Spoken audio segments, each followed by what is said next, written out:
we do as an organization. So that's a lot of intro to get into a concept of grand strategy. But grand strategy I find particularly useful because it's not a strategy, it's a system for evaluating the effectiveness of our tactics, our strategies, etc. And it helps. And does this come from the peace movement? This comes from the art of war. My mentor for grand strategy is Chuck Spinney, who actually did testify before Congress in 1981 to calling for a freeze of the Pentagon budget until they could pass an audit. And he was actually working within the Pentagon. So that didn't go over very well. But he was part of a little cadre of strategic thinkers in the Pentagon, and from whom I quote a great deal around the history of conflict, etc. So there are three main things around grand strategy. Does anybody remember this from past stuff? What is a principle of grand strategy? I mean, here we're showing it, but first principle of grand strategy, three components. Expand alliances, increase our internal cohesion, and deepen the resolve of our people. Expanding alliances. I guess that's self-explanatory, but what's an example of expanding alliances that somebody could bring? This camp. Thank you. Yeah. Sorry. I'm thinking of Beacon Hill in Seattle and how if so much of the community is Asian American, how to deepen and expand the alliances among other Asian American either groups, churches, stores. So I'll say something that I offer people when they're starting to figure out who their allies are going to be or who to work with. You don't just make a list of allies that you want. It needs to be in relationship to your goals and who your targets are, right? So your targets come from, what's your vision for the world? Who's hindering that vision for the world?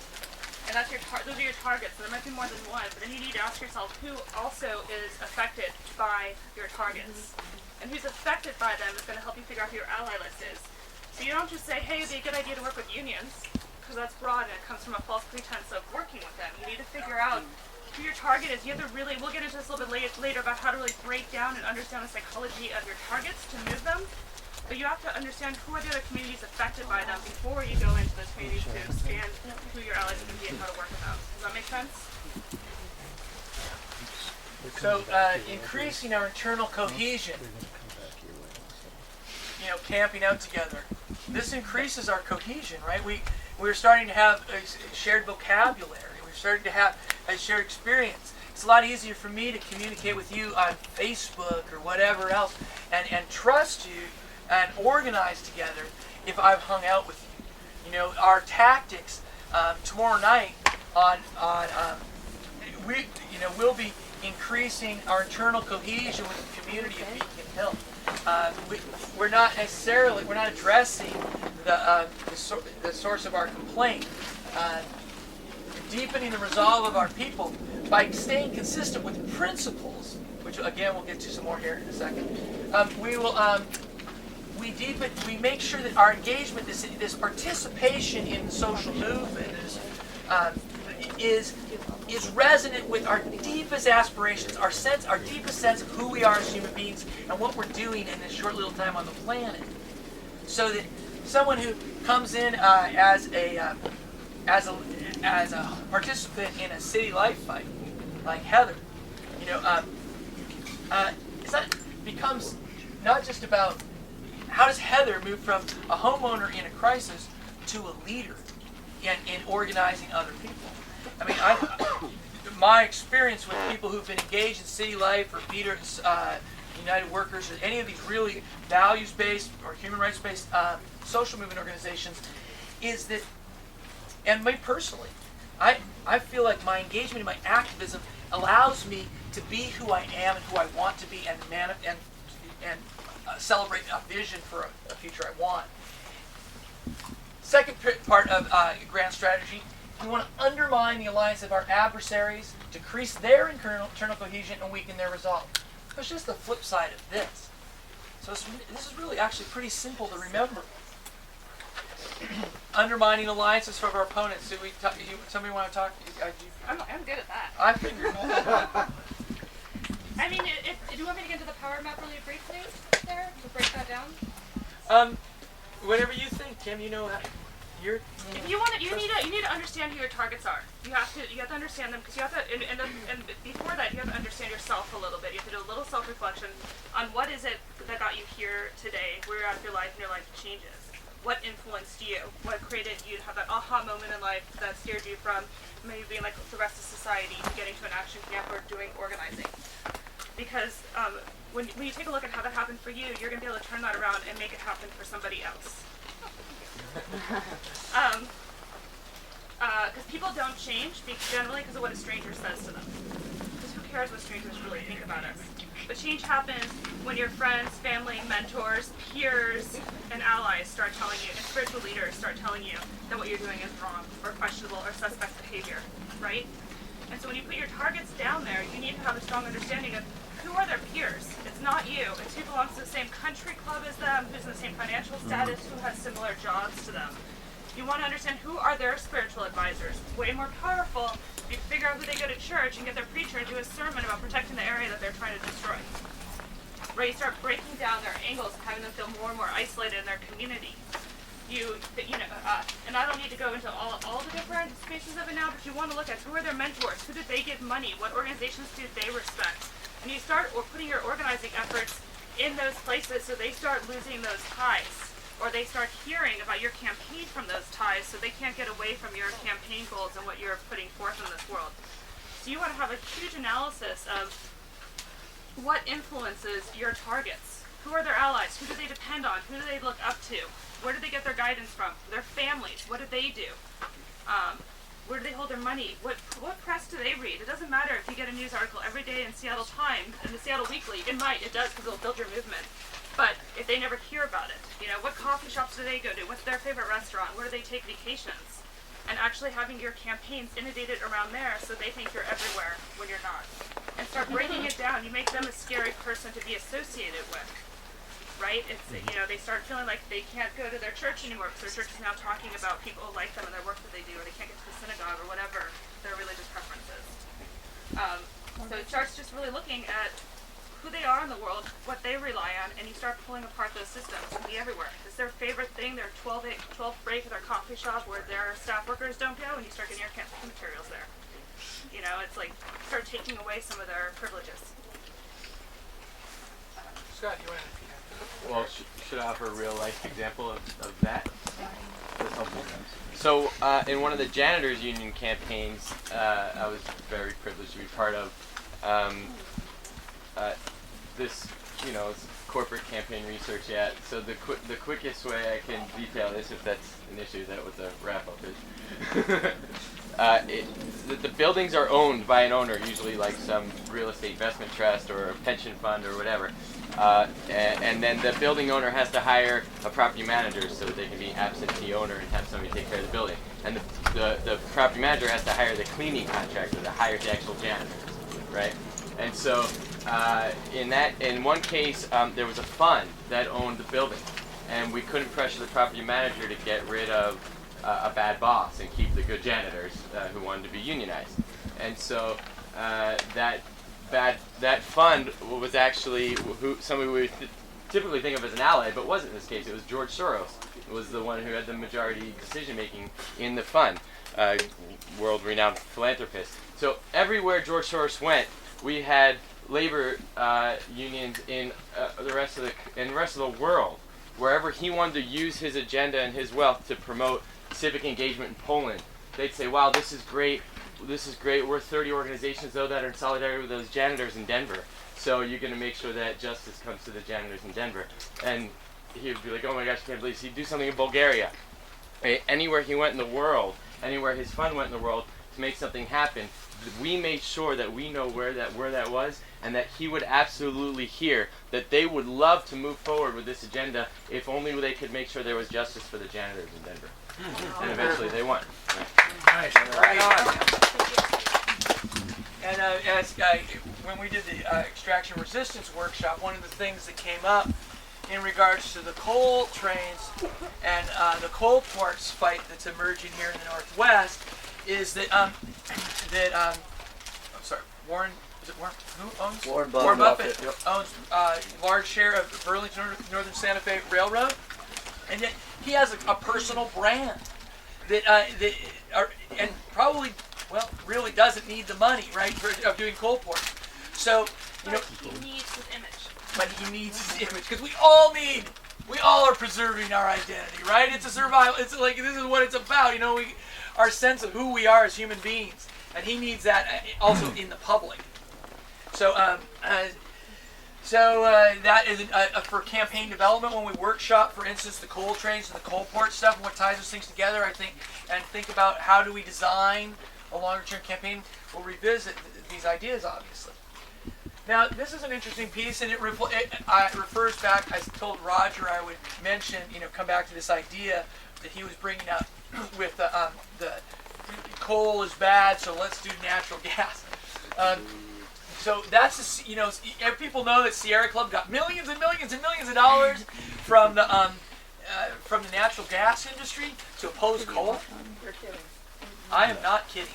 And they probably supported it for a really long time, took money for it, and actually told people to invest in natural gas as a way to invest their money as the clean alternative. And though they've stopped doing that, if you look at their power past coal stuff that they're kicking up for a coal-free Northwest, you still see references to transitional fuels and natural gas.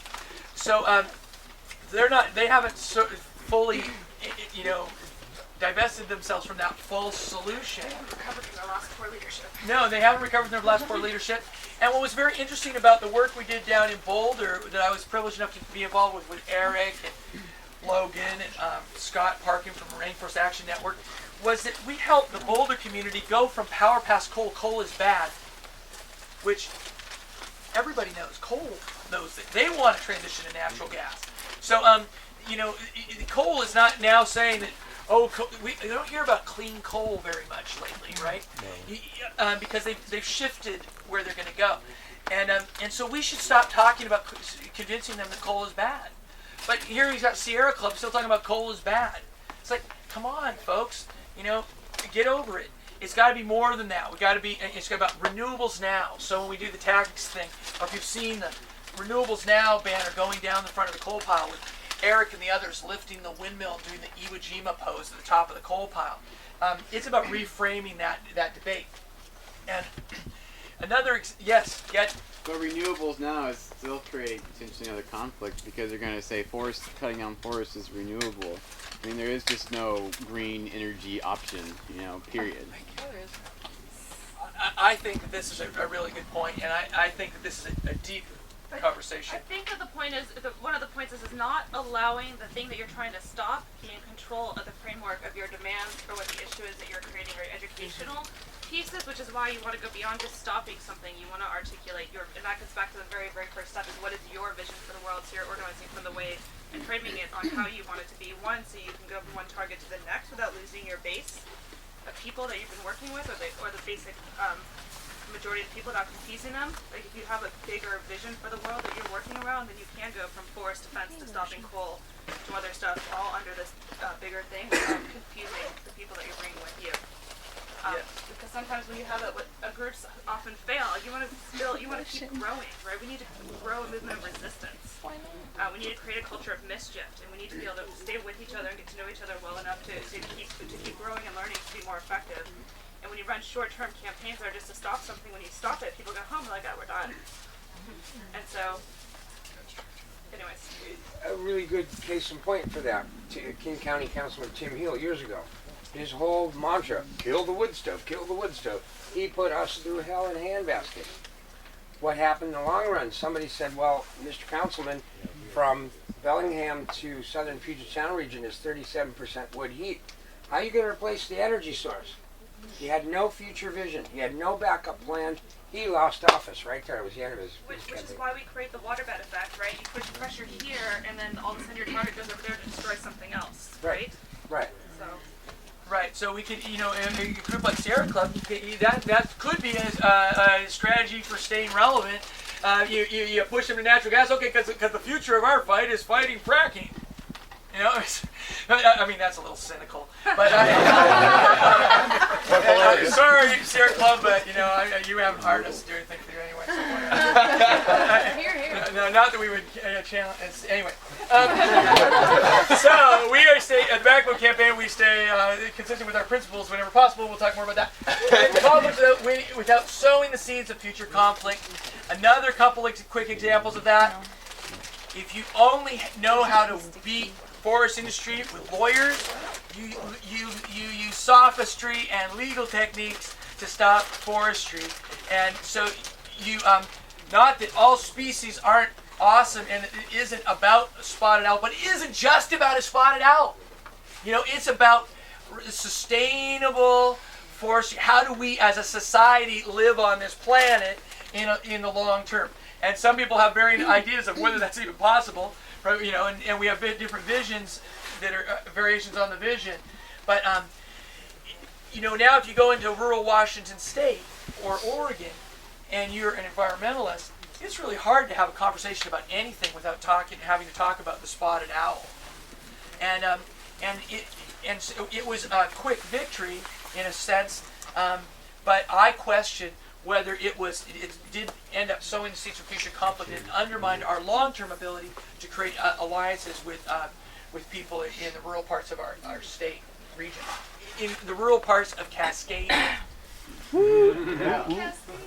And then another one, very interesting how I think the politicians play the gay marriage thing.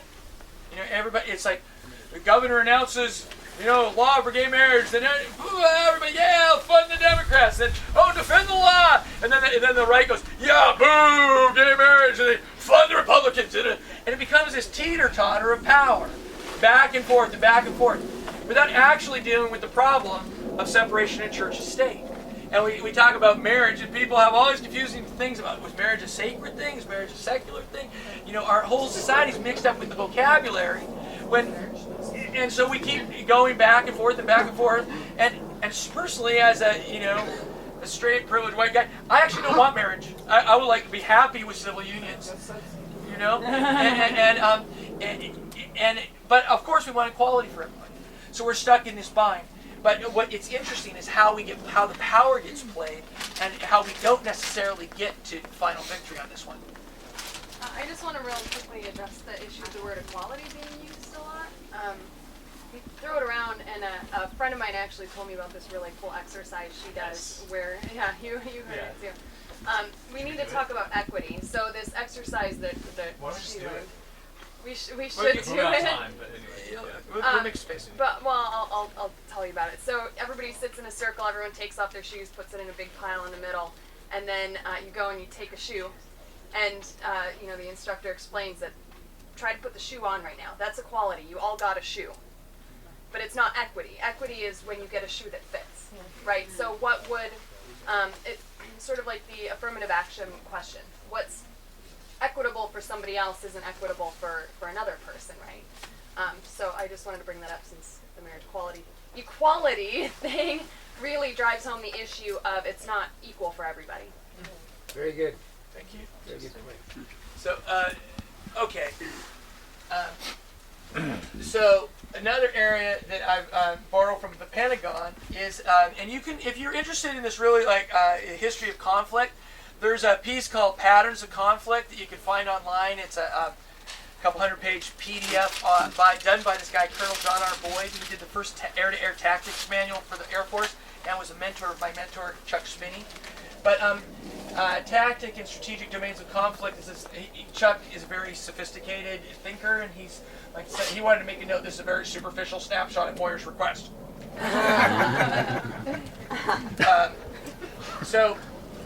The attrition conflict or attrition warfare is presupposes approximately equal power coming into confrontation with each other, and it's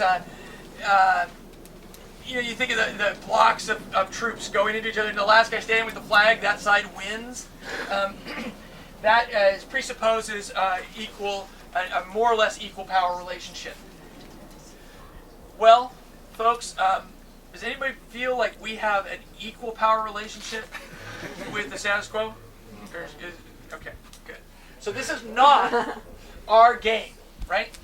This is the mistake of things like political PACs to get money out of politics.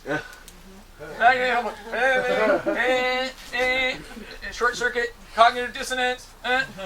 We will never have enough money to have a political PAC to get money out of politics. That's insane, right? Just like we're never going to win by throwing rocks at the police, right? Because, bam, the tanks come out. Ugh, shit, I didn't have a tank. Maybe the back room could have a tank. Oh shit, they've got it. Oh my God, So our relationship to power, their monopoly on violence, their more money than God advantage, forces us to be in a different kind of conflict. This is not our conflict. That's not the. There's a maneuver conflict. I apologize for the small print. I can make this available. The mind game. This is maneuver conflict. The one lesson, the thing that I pull from patterns of conflict around maneuver conflict is the concept of blitzkrieg. Blitzkrieg was a departure from the history of warfare where armies go into battle supported by their encampments of support and lines of supply. And you don't go into battle until you have all that stuff in place. Thus, you took about, like the First World War got started when things got sort of kicked into gear, and everybody had to kick it into gear, so all those lines of supply get into place. So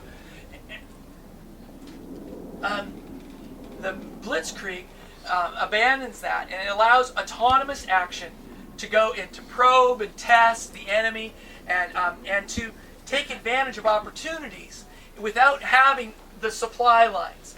So I think this is an excellent example of why it's so important. Oh, and the common thing, what is the common thing for blitzkrieg? Is mission orders. They have a common understanding of what is the mission. What is the vision? They understand how tactics are going to serve or not serve the strategy that they're doing and the vision that they have, the goals that they have. For us, this should be an affirmation of why we come together to talk about these concepts, to get clear about the nature of conflict, about grand strategy, etc. Because we don't want to wait for some central organization, whether it be in Washington, D.C. or on Vashon Island, to give the okay to do something, right? We want autonomy. We want polycentric power, where people are using their creativity and responding to opportunity to build this movement in order to create a base for a larger movement to build our power. So, blitzkrieg is an example from the history of warfare that we should pay attention from and learn from. Again, sorry for the small print. Moral conflict. Moral conflict. This doesn't come from the peace movement. This comes from the frickin' Pentagon. They're using the word moral conflict. Not in about morality, but they're talking about inducing adversaries to isolate themselves when they visibly improve their well-being to the detriment of others, i.e. their allies, the uncommitted, etc., by violating codes of conduct or behavior patterns that they profess to uphold or others expect them to uphold. He says it works like judo. Guerrilla warfare is moral conflict. A guerrilla band doesn't sleep, doesn't eat, doesn't travel, doesn't fight without the sympathies of the people. The people, their moral authority, and there's the sympathies that they have to the extent that the populace identifies their aspirations and their values and their well-being with the goals of the guerrilla force, is the power base for them. It's an asymmetrical power relationship. They don't have the money. They don't have the monopoly on violence. They're the underdog. So maintaining that relationship to la gente, to the people, is our power, our humanity, our principle, our ability to resonate with the values and the aspirations of the people is where we gain our greatest power. That is partially why I feel like you look at the Moyer Island fight, you have people holding candles, standing arm in arm, singing in defense of their community in Puget Sound. They're not hiding their identity. They're not masking their humanity. And so this is a challenge that I bring to radical elements within our own movement around bandanas and such in public protests. We can have lots of discussion about that, but I want to raise this critique and talk about when we do that. Let's think very carefully about what we're sacrificing when we do that. So a goal that comes out of the Pentagon is to try to evolve an ever-changing variety of tactical and strategic strokes that reinforce each other while confronting while conforming to the criteria for a sensible grand strategy. So he's just wrapping up saying, when we look at our tactics, when we look at our strategies, let's be in concert with or harmony with the grand strategic principles. And here's another thing. This is just building on this idea of identity and moral conflict. Is this concept of motherhood and mismatch? There's another called grand tactical concept that comes out of the Pentagon. And not that the Pentagon's that strategic. I mean, this crew is like critiquing the stupidity of the Pentagon, actually. But motherhood and mismatch is that we want our cause, we want our identity to be as close as we can possibly get to the moral equivalence of motherhood. Because what happens if you attack motherhood? I'm against mothers! What kind of assholes against mothers? Everybody's got a mother. So we want, if we're defending the Puget Sound, no asshole's going to be against the Puget Sound. We have to lift it up. We want families to stay in their homes. We want our cause to be the moral equivalence of motherhood. To the extent that we fail at that, or flipping it around, when there's a mismatch between what we say we are and what we're actually, who we actually are, or what we say we're doing and what we're actually doing, or what we say is reality and what people's experience of reality is, those are called mismatches. Now those are we have to avoid, and those are what we have to attack in our opponent. Like, okay, so we the people, it's hard to attack, we the people. That was that whole identity. But there's actually an article that I suggest people check out. It's called Motherhood and Mismatch, the M&M Strategy, How Obama Won, by my mentor Chuck Spinney. And this is the triangle of mismatches, what I just talked about. What we say we are, what we say is real, what we say we're doing, or what our opponents say they are, who they say they are, what they say they're doing, what they say is real, etc. That we attack the contradictions. And that undermines their moral authority and builds our moral authority. So, who would Jesus deport? That's excellent. We came into a workshop. I said, so what band are we going to build today? And they're like, well, how about on this Holy Week, we pray for immigration reform. And everybody was, that banner? Then we came up with, well, how about who would Jesus support? Immigration reform now. Okay, good. Or invade. Right. Identity. We're a nation of immigrants, etc. This is the Immigrant Rights March in May Day March. Attacking our opponent. This is just some fun tactics we'll get into more later. Defining our opponent. This is the health insurance industry. This is Cigna in in Chicago. Thank you. And I'm gonna get this last concept out from the Pentagon. Idea of the OODA loop. If you're a fighter pilot, this is where this comes from, and you're in a plane, you have to observe where's the sky, where's the ground, where's the opponent, where's the clouds. So you observe, then you orient, figure out where you are relative to all those things. You decide a tactic to take, and then you take that, you execute that maneuver, and then you have to re-observe, orient, decide, act. This is called the OODA loop, O-O-D-A. And it's a way of thinking about why it's so important for us to have a variety of tactics, etc., for us to have good intelligence, to have good communications, etc. Because in a fighter, it's easy, the example of the fighter pilot is easy because you can imagine if your opponent is still observing and orienting where you've already decided and you're taking action, You're going to cause them to have to go back into observing because the reality keeps shifting on them. You're going to instill confusion. You're going to make them force them to make mistakes. So the tempo of your OODA loop, it's important for our tempo of our OODA loop to be faster than our opponents. That's why it's so important. We're not waiting for some central organization to deliver orders.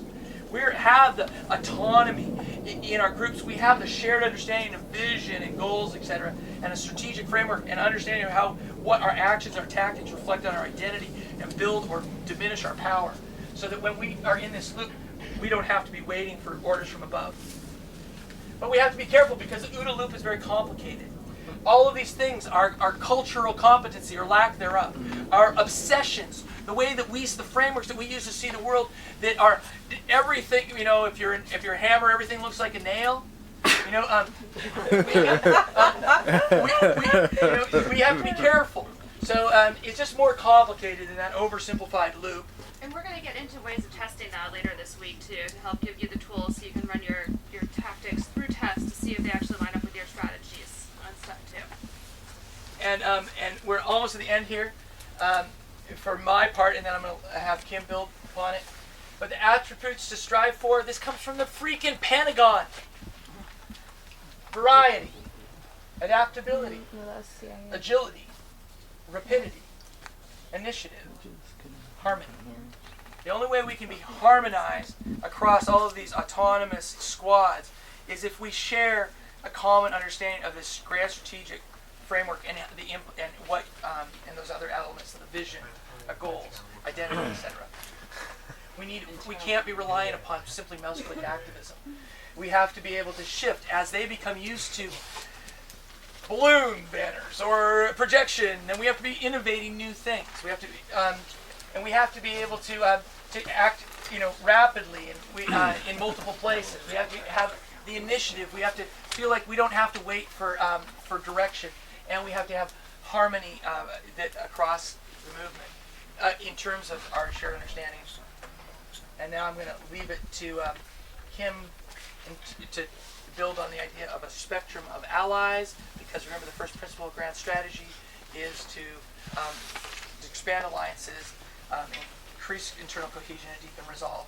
And so as she was saying, as you create campaigns, Okay, so get off the slide, because I actually don't like that tool. see, this is great. See, this is Wow, awesome. I like and I that. knew that. Yeah, I like that tool. But Sorry.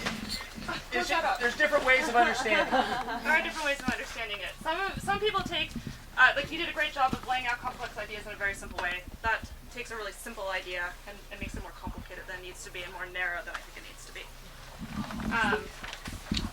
So we go back to the beginning, right? You have your issue, you have your goal, we want to work on, maybe who your targets are. Your targets aren't random people. Your targets are actually the people who can create change in the world.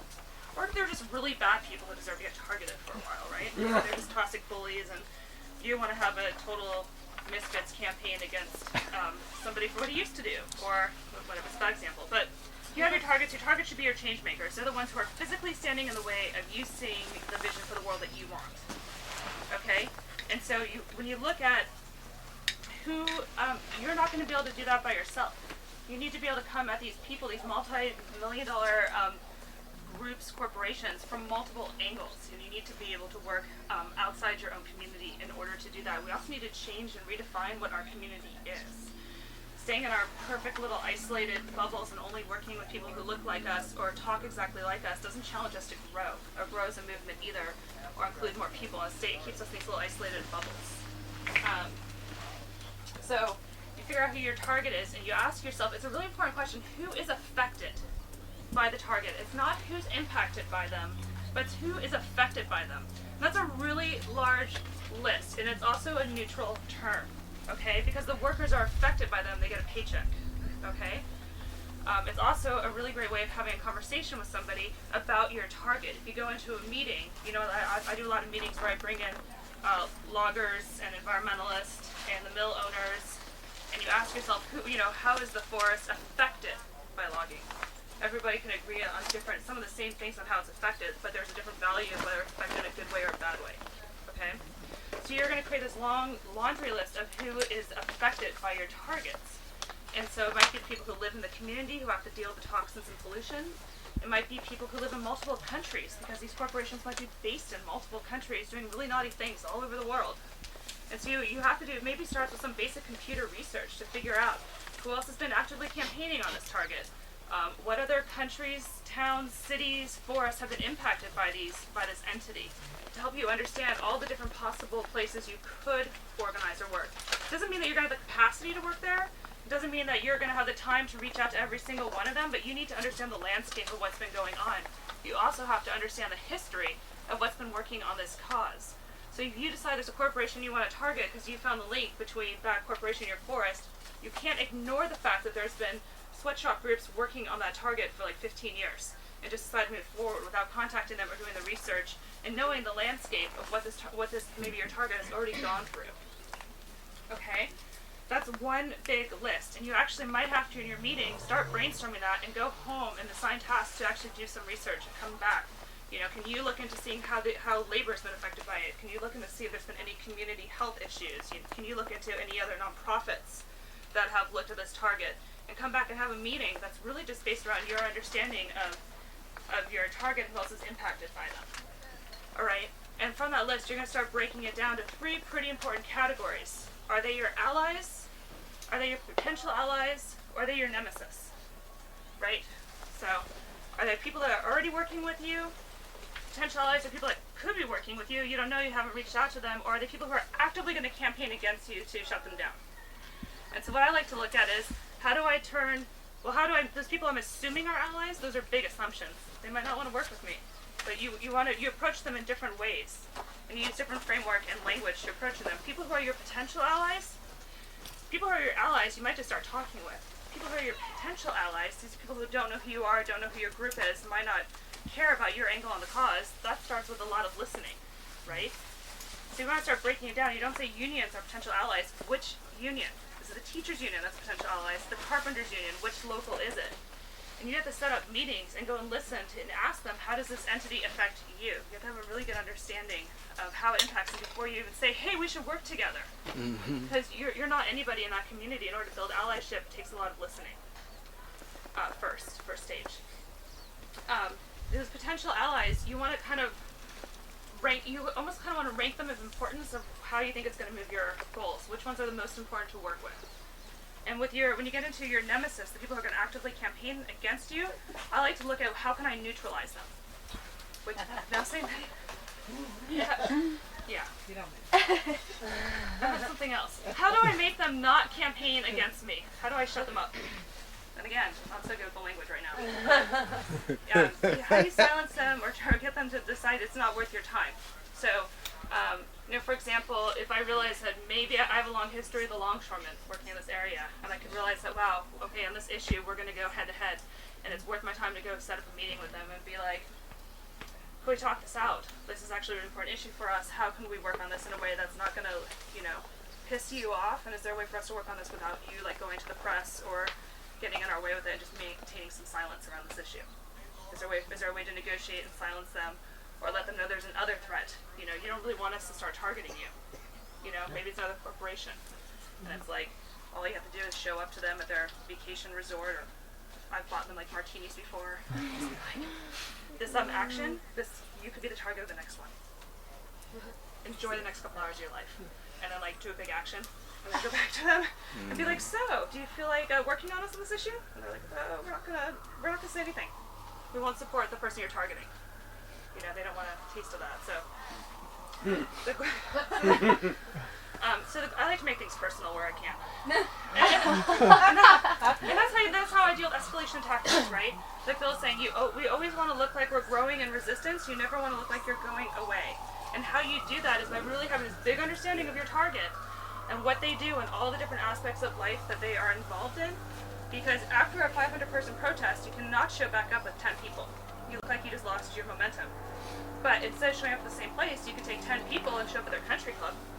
And that's escalation tactics, you just made it more personal. So they don't see the loss of numbers, they see you just keep shifting. Now I'm doing both workshops, sorry. Yes? So you talked about winning the battle but losing the war. So sometimes I wonder, that tactic could be really good when we're trying to get that specific thing to change, but then sometimes we lose the PR we create about, oh, activists do this. They may try and shut down business when people are, you know, the idea of shutting down business or shutting down jobs. Sometimes we end up, you know what I mean? Like, I love that tactic because it's very clever, but then I'm like, well, but what is the unforeseen consequences of being perhaps so confrontational on something else when we're trying to let the rest of the 99% know who we are? Well, there's different ways of going about your campaign, and sometimes you have media as your main goal of the campaign. You want positive media messaging, and sometimes that goes really well with all of your campaign goals, and sometimes you're in the middle of a campaign. What you really need to do is stop this thing, and sometimes you can't have a perfect PR campaign and always look like angels while you're trying to stop something. Yeah. And so it's hard. You have to be able to create leverage and power against these people. And it's all about how you do it. So like we've gone and did like a home arrest. The head of Region 8's Forest Service in Montana. We showed up at his house with cameras. We were wearing masks, but our masks were bunny masks and spot owl masks and wolf masks. And so when they went on this, like, they're terrorists. They showed up at my house. They're really scary. And they're like, what do they look like? Well, they were dressed as bunnies. So it was like they had a really hard time demonizing us. In that situation, although what we did was equally intense and effective, but he couldn't get any support for what happened. They were like, really? People dressed up like bunnies? That was scary? You want us to come rescue you? And so we did get that person to retire. And so The media report that plays after that might just be, because we were talking about, sometimes the media will leave out the words Citizen United, or sometimes we can't control that, so they're just like, oh, those activists dumped a bunch of money and no one knows why, and what was that, and so sometimes it seems, do you understand what I'm saying? Like, so much of these, the media can easily say there were no bunny masks involved. You know, just a group of activists came to a door. Yes. But you can't build your campaign around the soundbite. You build your campaign about the sound bites you want to have and the story you want to tell, but you cannot rely on mainstream media to tell your message. Right. You can't.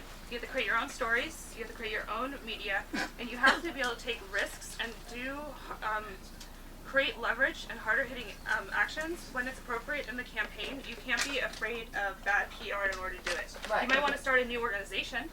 You might want to be like, okay, the Backbone's not going to do this. We're going to call ourselves something else this week when we go do that action. Right. You can change your name. You Right. can do it under a different group. But you don't dictate. If you think it's going to be an effective tactic that's going to help you in negotiations, if you think it's going to help you create pressure, if you think it's going to help you build some sympathy, if you think it's going to shame them, embarrass them, and ruin their weekend, ruin their award ceremonies. I love ruining award ceremonies. Getting up on stage and giving them my own awards. It's a powerful tactic. And so it's worth the risk. And then you just make sure you get your own story out.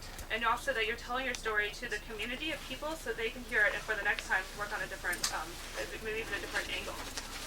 To speak to what you were saying, I mean, sometimes when the media does the wrong thing, it can still kind of work to your advantage if you spin the spin. Like when Occupy Chicago was planning for NATO and we announced, we're going to shut down Boeing. We really didn't know how to shut down Boeing. We had no plan. We just was like, okay, we're going to do this, and then we'll form a working group, and we'll figure it out. And we started contacting people around the country, trying to figure out how you'd actually do that. Well, meanwhile, the media is freaking everyone out. Like, thousands of activists are coming to Chicago. Their plan? To shut down Boeing. It's like, it created this specter, this boogeyman. Boeing freaked the hell out. They shut themselves down. A Facebook event shut down Boeing. Well then, okay, now what? What do? We have all these people who are going to come to this spot on this day in March and it's closed. So, at that point it was the big, bad, scary activists. They scared this business into closing for the day. So we marched there and we had party hats and we're as goofy looking as possible. Like, we're celebrating. We shut down the war machine for a day. We had everyone write messages of peace on paper and then make airplanes and throw them in the air. It's like, the media could not sell us as an army of scary people there to disrupt business at that point. So it's like, if they're going to do something, you try to find a way to make that work for you, and if they're going to vilify you, you try to cut that off at the knees. Yeah, you have to be able to adapt and change and be flexible in your plan. funny you bring up Boeing though, because see, we're a Boeing work center. And so for employees of Boeing, when really jobs is a major issue, to say to the people who Boeing, to say to the employees, the people affected by the shutdown, or, you know, people don't want to lose their jobs or go a day without pay. And so, you know, things are tight for them. So it's like, you know, so possibly in Seattle and Everett, when they hear Boeing got shut down for a day, that might be concerning to them.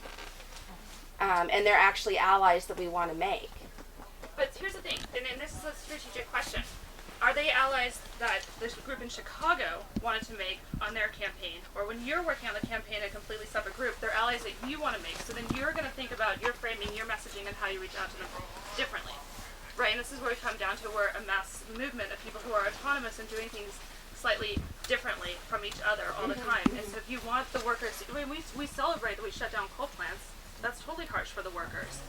You know, but it doesn't mean it's not worth saying that was a good thing, though, that it was shut down. We need to shut down coal plants, My response? right? And so it comes down to how are you approaching the workers? You know, and it comes down to like direct action plenty too. You know, we've done direct actions where we've bought the workers coffee, or we came in with flowers for the workers as we, you know, took over the CEO's desk and jumped on their desk and ran their day. And so it just depends on what your goals for the campaigns are, what your messaging is, and who it is that what you're trying to do. There can be different things depending on where you're living, the community that you're in, what your goals are. It helps you figure out who your allies are going to be. Maybe for your campaign, your allies aren't going to be the workers there in this area, but maybe if you realize that who else is working on Boeing, there's an activist group in Seattle. Some of them are working with the workers. Let's take the time to have a phone call and see what some of their messaging is, and if it'll work for your campaign or not work for your campaign. Is it an ally that you want to have or not want to have? Right? Not all allies are you able to work with. Not all allies do you have the time or capacity to work with, but it's worth the research and the conversation to figure out if you have the capacity to go there. There's always trade-offs. Like Chuck Spinney, my mentor, would say, you're never going to achieve all of the things in the grand strategy, you know, perfectly. You're going to have evaluate and do trade-offs. And you know, I also think that it's important. This is an opportunity to talk about that as a movement, we can't just have a critique. We can't just be opposed. We have to be proposing. We have to have we have to be a propositional movement, not merely an oppositional movement. We have to be proposing the alternative vision. Now, yes, go ahead. Yeah, exactly. You know, about jobs. You can start an organization, or I can start an organization that starts to express the need for jobs and renewable jobs, like renewable energy. Boeing can retrofit the factory to build wind turbines or whatever seems feasible. And so that gets rid of the job problem. So that becomes propositional rather than oppositional. Right, rather than propositional. So let me just say one thing just really quickly. As to the other question, just before we get into problem solving, how to make everybody happy or not happy in your campaign, the question comes down to, are you the right group for that angle? Too. Because you might not be the right group of people for that strategy or for that relationship. Which is why just having an understanding of the landscape and everybody who's affected by it helps you understand the type of coalitions that you might want to be engaged in and working with. Because you might not be the best group to go talk about that for them at all. And I want to get to Paul's question, but just to build on that really quickly, we think about Bellingham and the coal port. The people who are sitting on the tracks, stopping the coal trains or exposing that, don't need to be the people who are lifting up the alternative vision for the port. You know, that could be the transition movement, the local economy folks. Like bring them in as allies, celebrate their role in lifting up that different vision. We don't have to be everything, but we have to recognize the whole landscape. Paul, I don't want to lose your question. And then, 1, 2, 3. From a lot of conversations I had back in Seattle with a lot of people, Occupy Seattle has been known to be a little bit more violent than other non-violent protesters. So a lot of the other organizations get labeled as also violent also. How do you prevent that? like anarchists always tend to join in. That's a big conversation. We'll talk later. Folks. I would say that's like a perfect conversation to be having at camp, also with each other during lunch breaks. And I don't have the whole schedule memorized because I'm still just letting here. But these are good conversations with each other, you know. Yeah, I've had some interaction with Occupy Seattle around this a little bit. Not necessarily successfully, but that's why I care about sharing this information around strategy. I feel like, I have my perspective on why we need to have a sympathetic identity, and where's the real true source of our power. And I'm not gonna, it's hard to enter into an argument with someone about that, and but I believe that what we're doing here collectively and what I'm presenting to you is hopefully useful and provides a foundation for critiquing tactics. Had it for a while. It may have passed. That's okay. Yeah, I was gonna say, what about the hypocritical factor? Because as you were saying, like, you make sure that you're the right group to be representing the cause. Like, there's, like, it seems like, if the media is gonna attack you or anybody's gonna attack you, like, they're gonna find the, like, hypocritical factors, such as, like, you shut down the Weyerhaeuser plant and then you go home to your building that's built with Weyerhaeuser, supplies, or you shut down Boeing and then you get on a Boeing jet to fly off to a protest conference, When I say that if you're the right group to approach people or you're the right group to work on something, that comes more down to a strategic analysis of your organization. Do you have the tools, resources, and skill sets and capacity to take it on? More than anything, a lot of groups come up with great plans, but then can they implement those plans? And great ideas on who to work with, but do they actually alliance building? We have a whole workshop on alliance building, right? Later, alliance building. That takes a lot of time and commitment. So if your group is full of people that only have 5 hours of volunteer time a week, then you don't want to start a whole coalition with somebody that's actually going to take 20 hours a week to build the trust and work with. And so it comes down to what's also realistic for you now. What are you actually what are you actually able to accomplish right now with the tools you have and the resources that you have too. Scott? I think this ties in a lot to what Curtis was saying last night about what you have the power to do right now and not jumping too far ahead of, knowing intuitively what you want to be able to do but just can't yet. And I think that ties into leadership rich or leadership poor capacities in your strategy. And I think when you're trying to build your strategy, these are opportunities, in fact, to decide whether this is a good time to step back and invite a potential ally to be the voice for proposed outcome. Yeah, it's part of your campaign plan. You're doing your research, you're learning the information about everything that you need to know about the issue, your target. You also want to know people who you can be working with on this, and if you don't understand who's affected by it and how you can work with them, you're not going to be able to approach them. And if you start organizing in a bubble, you're the only person in the world who has an issue with Warren Buffett, or the only person in the world that has an issue with the senator of Washington State, you're limiting your ability to have impact, because there's lots of people out there organizing against them. If you want to grow a bigger movement against it, you got to find ways to communicate with people, to bring them in, to want to work with you, establish that trust, to get them to organize on your target. So a tool for that I think is really useful and quick to describe, we call the constellation.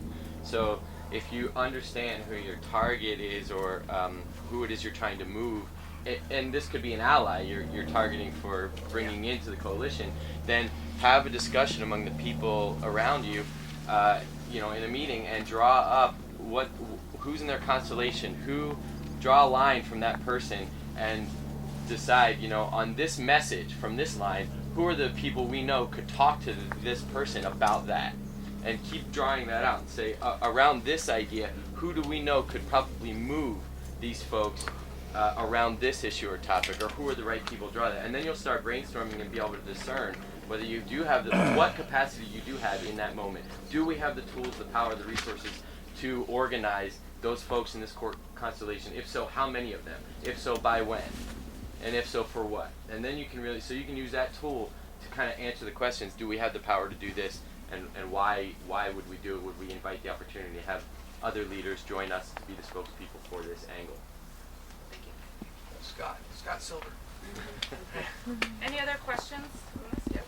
Just a really quick comment. Hopefully I can still make it relevant, since it was a response to partially what Paul said about an issue with if you've been working with a certain activist group or whatnot and they have maybe a bad reputation, Or it also pertains to coalition building, that I find branding is really important. Sometimes it's kind of considered an evil word in the activist community because we associate it with marketing and with consumerism and capitalism. But to me, branding is of the utmost importance.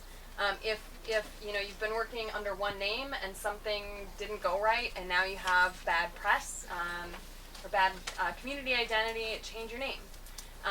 And then also establishing that name and really having a strong identity associated with the name of that group also, from my experience, seems to help a lot with coalition building, because especially when you're dealing with some of the advocacy groups, they really don't like to take a lot of risk, right? Right. They want to know if they're helping exactly what's going to happen, and that it's very organized, and and they don't want any of that sort of unknown that tends to go with the more grassroots groups like Occupy. So if you kind of create a brand around a certain campaign, they're more likely to sign up. Right.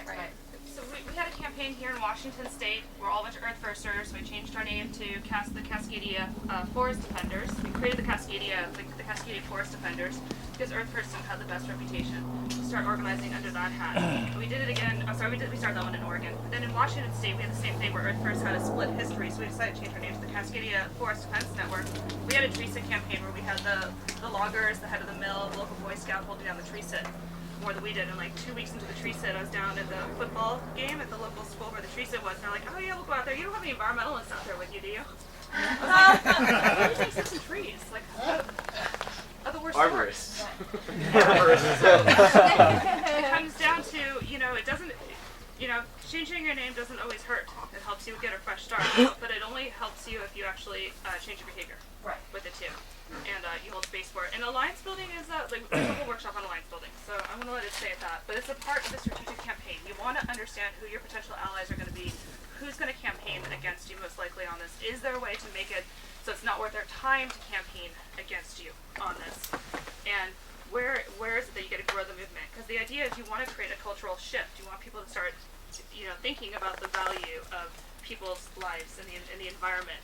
And if you're not going to do that if you're not able to talk to people or reach out to those folks, so your campaign's not reaching them either. So, anyways, how are we doing on time? Well, Eric gave us a 15-minute one. We're probably about 10 minutes till lunch. Is that what's going on, Eric? Yeah.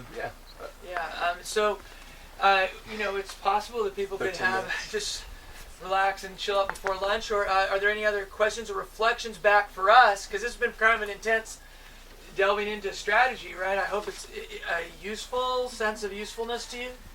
Yes. So don't rush to action, possibly, is a good thing to consider. You really have to do your homework first and spend a lot of time in the planning stages, not just the action. Are you? Oh. I don't know if that's the only. I want agility and rapidity and lots of things. And yes, I want to plan. I want to do my homework. Are you going to send this PowerPoint to everybody? Happy to do that. Yes. Right, because that Oopa Loopa.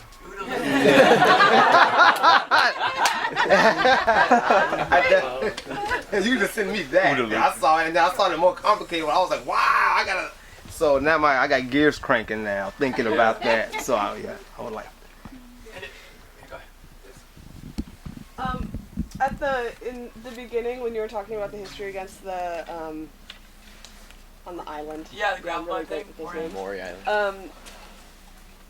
You stressed a lot that direct action was used as a tactic to open spaces and frameworks so that those who are more mainstream seemed more reasonable by comparison, right? And part of it, yeah. Part of it.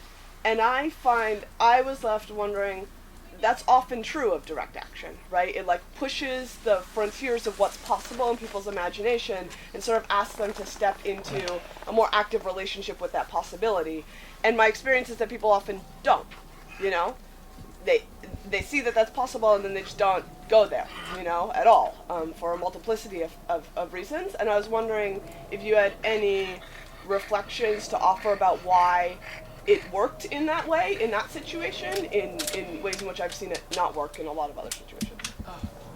That almost made me cry with that question, because it brings up so many things. I feel like one of the things that we have to do is we can't demand that everybody do exactly what we do. right? We when we look out into our community, we have to have people be able to have access to our movement with the things that the gifts they have to offer, and the analysis and their readiness to come in. So if it's to bake cookies for something, or whether it's to lock down on the road, or to sing a song, or to come to a non-arrestable march, or to build a puppet, or to get in their kayak, or to write a letter to the governor, whatever. All those we have to provide people lots of ways of accessing engagement, and that we, by doing that, we enable them to move forward in. If we demand everybody to do a nonviolent direct hard blockade as how they can become part of the club, they're not going to join. And I don't know, that doesn't really get to everything. You have so much content in that. So else want to speak to it?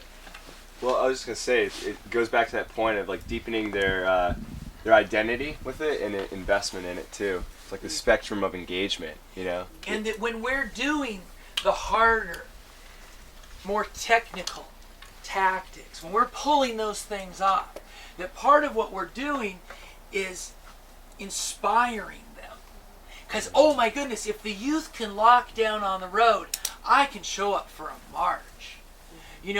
Or sometimes I found it with the police and the creative tactics, and the police are not our friends. But I believe that if the 99% are going to be victorious, we're going to have to get the police to switch sides. And so sometimes I've found that by doing really beautiful actions that are actually technically difficult, and they can't even imagine how the hell are they going to do that. They actually sit back and they become a spectator, and you instill awe in them and in respect. So this is speaking around this thing, but you want to be sympathetic in your action. The other piece that happens is that for people to take that step in doing direct action, there needs to be room for building trust, that they're about to there's a suspended disbelief you're asking people to have who don't know you very well, that your issue is important enough for them to risk their freedom and safety. And I think some of the faults of the direct action movement has been that we haven't executed all of our direct action wells. We've accidentally gotten everybody arrested at once, and so there wasn't good jail support. And the campaign goes away because you go from being a save this campaign to a jail support campaign because there's no more capacity for anything else. And people who are maybe on the outside watch your group kind of do this, which does happen anyways, but you want it to be more like this up and down thing. And so part of it is just creating the space for people to feel safe to take those risks, because we need a culture of risk takers. But you need to create a sense that there's a community and that we have each other's backs when we do that, right? Also, there was a lot of hands that went up all once. This is kind of a big question. I don't know if you could begin to address it in the time we have here, but when we were talking about building coalitions, alliances, I took a hit a while back in Chicago because I proposed that Occupy Rogers Park endorse an anti-war event that was like hands off Syria. And pretty much everyone in Occupy Chicago and the neighborhood occupies is against intervention in Syria. There's maybe a handful of people that aren't. But we all agree on that much. Well, this was a wide coalition of groups coming together for an event. So there were some pro-Assad groups in there. But we all agreed on the messaging was simply, we are against military intervention in this region. And when people found out that there were some people in there that happened to have beliefs that were like, well, we kind of like that guy, they freaked the hell out. And they're like, how could you be part of putting the Occupy name on this? Well, my thinking was that, if you want to do something as epic as stop a war, you can't demand that everyone want what you want for the reason you want it. How do you get people, or maybe I'm wrong about that, maybe you shouldn't, but how do you get people to come together and say, all right, I don't like those people over there, but they also don't want this war, so how do we work together? It's similarly to you were talking about the police. There are those of us in Occupy Chicago who get really uncomfortable when we hear people talking about like, we got to bring the police to our side, because if you grew up southeast like I did, you know what bullshit that is. The police ain't never been my friends. I'm talking to people who grew up thinking like, I feel safer because there's a cop there. It's like, no. It's a violent arm of the state, and I'm supposed to play patty cake with that? And so in that equation, I guess I'm the problem. How do you deal with that? The enemy of my enemy is my friend is a good start. Yeah.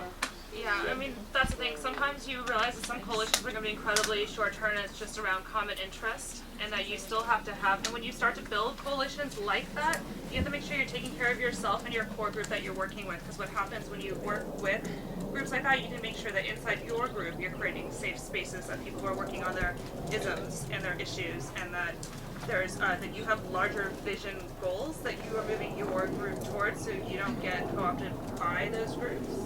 Also, and their goals and their attitude isn't the one that is the acceptable cultural norm. You're going to have to take up sometimes a little bit more space, depending on what it is. And you know what?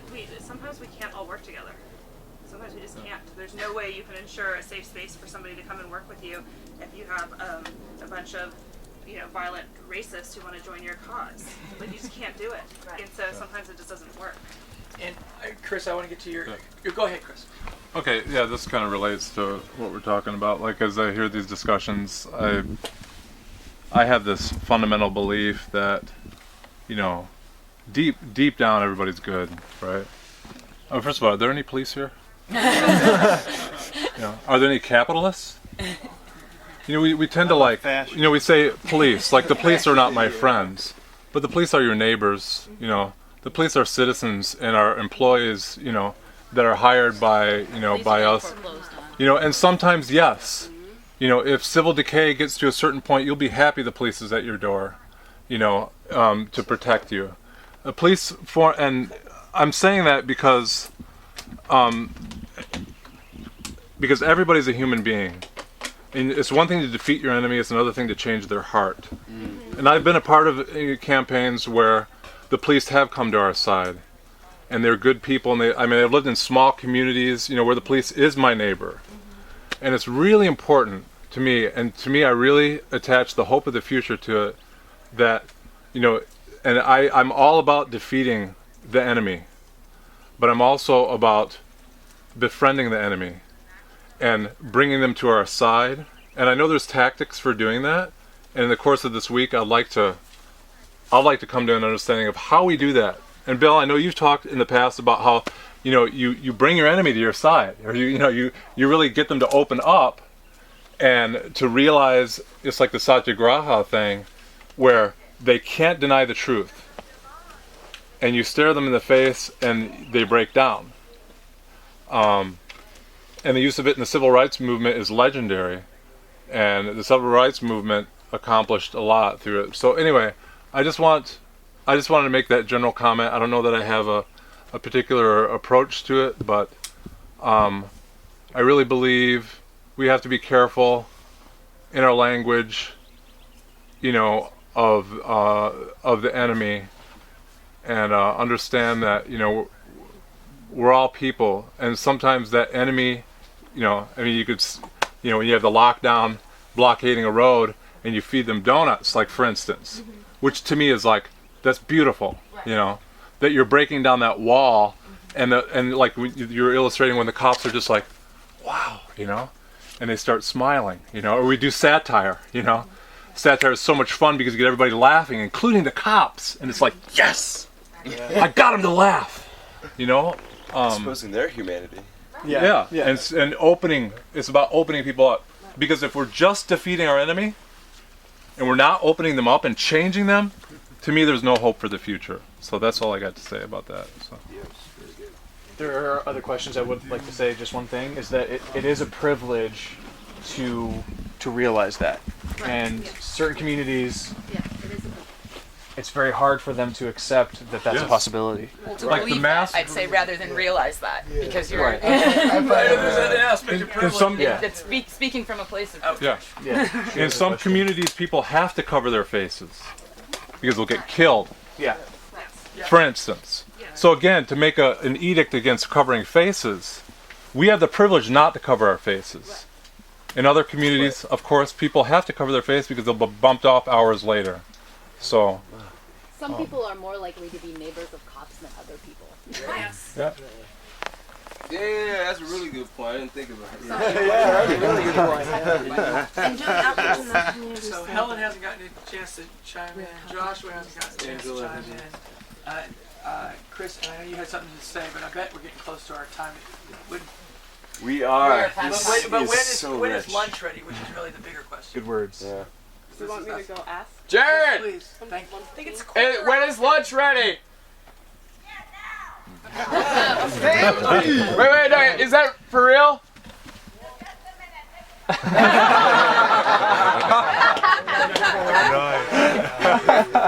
It's always the second thing they say. We're not going to answer all. I mean, these are deep things, right? So.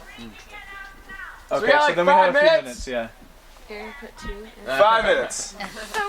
So a couple questions. So just one thing is.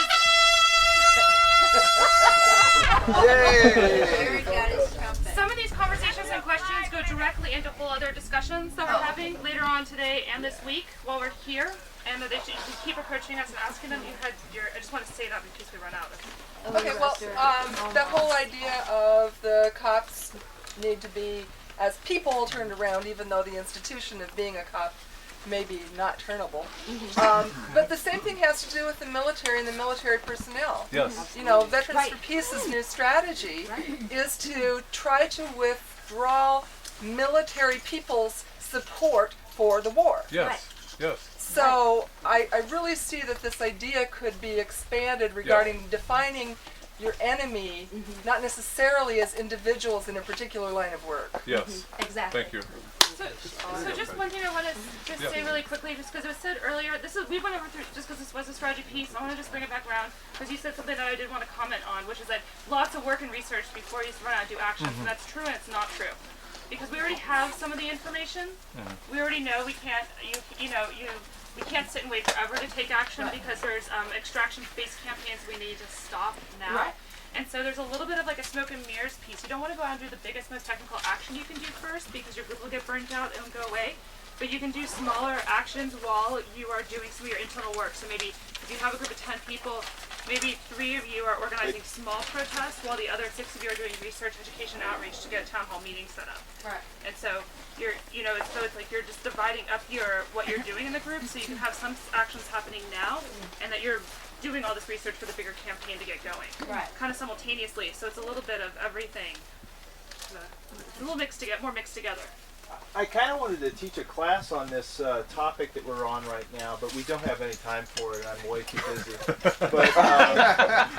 But specifically referring to this question of the police and where different people stand on it, I think that we need to stick with like the bigger focus and have the principles on agreement, like that this is our mission.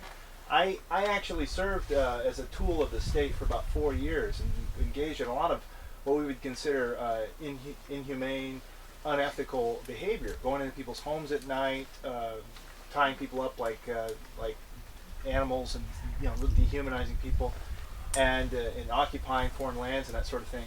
And I'm a decent person, and a lot of people are decent. Like there's police all day, this decent guy. I saw him for Thanksgiving, watched the football game, whatever. But when they're in a uniform, just like a lot of the National Guard at WTO, they're probably decent people. But when you're in a uniform, there's a group mentality that takes over, and it's really you're not really talking to that person with the donut and all this stuff. I talked with cops before, and they cracked a joke with me, and then 5 minutes later they're like, right in your face. And there was one cop when Dorley Raines was sprayed in the face.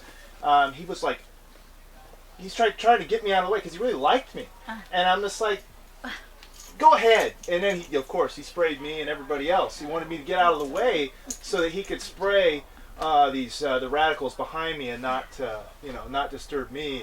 He gives me a warning, and I'm like, well, if you're going to spray us. I'm with this group. But I mean, so there's the individual, and then there's the role of the police. And I think that the best thing that we can do for people that are very concerned about dehumanizing the tools of the state, as well as the people who have been dehumanized by the tools of the state, is to just maintain an objective focus on the task at hand, and be that stopping the pebble mine or the coal plant or the bank action or whatever it is. That's the focus. The police are on the side. They're a tool of the state. There is no sense in going to the police and saying, "Fuck you, pigs," and there's no sense in saying, "Hello, police officer, have some donuts." This is a false dichotomy that we're engaging in, and it's divisive.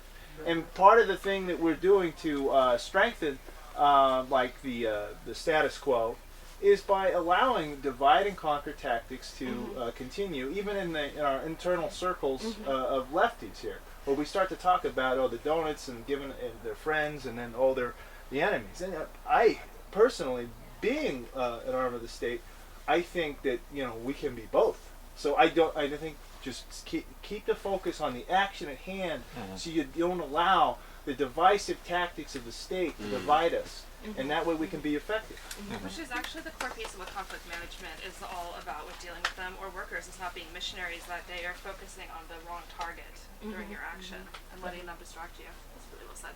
Which is interesting because we're going into some of that after lunch, aren't we? Yeah. So wait. Let's keep it together for just one quick second. I want to give a few announcements. First of all, I just want to express my gratitude. The richness of this dialogue here is so impressive. Not only am I nodding, I feel my body rocking as we're all jamming here, So it's not just our trainers here who are wonderful, amazing folks, but the contributions that Josh has to make, the contributions that Kelly has to make. So thank you for being here, showing up, so present. And even if you're not rocking, the important critique is so needed in a dialogue. So thank you for all being here. So, hold on. So after lunch, it's just want to clarify, there's concurrent sessions going on from 2 to 4. Now there's going to be a training of NVDA with Kim Marks, probably right here, I think. And then also climbing folks, so kind of like advanced climbing for those who have done years and years of NVDA. Otherwise, show up here. Evidently, yeah.